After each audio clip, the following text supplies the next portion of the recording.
مشاهدينا، كيف دايرين؟ نتمنى تكونوا في احوال جيده وانتم تتشاهدوا هذا الفيديو. رجعت معكم بفيديو جديد.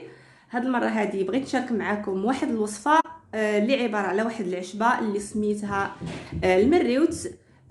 وبطبيعه الحال يعني راها غنيه عن التعريف، ولكن للاسف الاكثريه ما تعرفوش يعني القيمه، يعني القيمه ديالها الصحيه للجسم الانسان.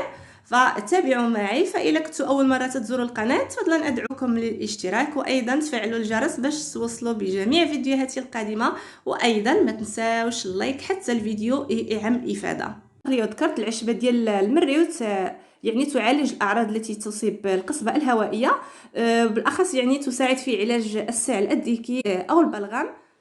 وبالاخص تعمل عشبه المريوت على الحد من الالم، الالتهابات والحنجره.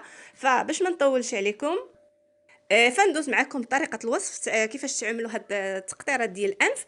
غادي نحتاجوا المريوت، وغادي نحتاجوا بطبيعه الحال الماء. غادي نحتاجوا نصف كاس من الماء. غادي نطبخوه جيدا مع قليل من الكميه ديال المريوت. تقريبا غادي نحتاجوا واحد 20 غرام. غادي نضيفوا هذا المكون مع الماء، وغادي نخليوه يطبخ جيدا حتى يبرد.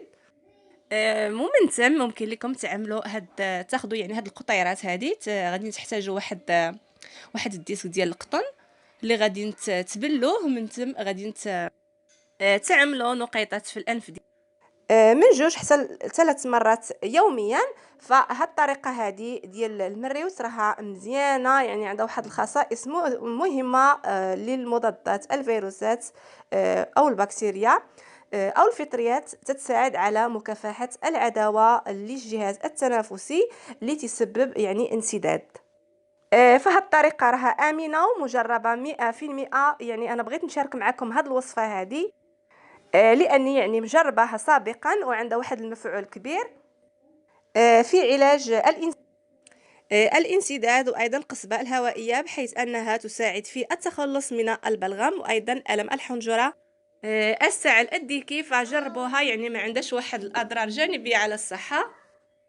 وغادي تلاحظوا بان المريوت جد فعاله في التخلص من السعال الديكي وايضا البلغم.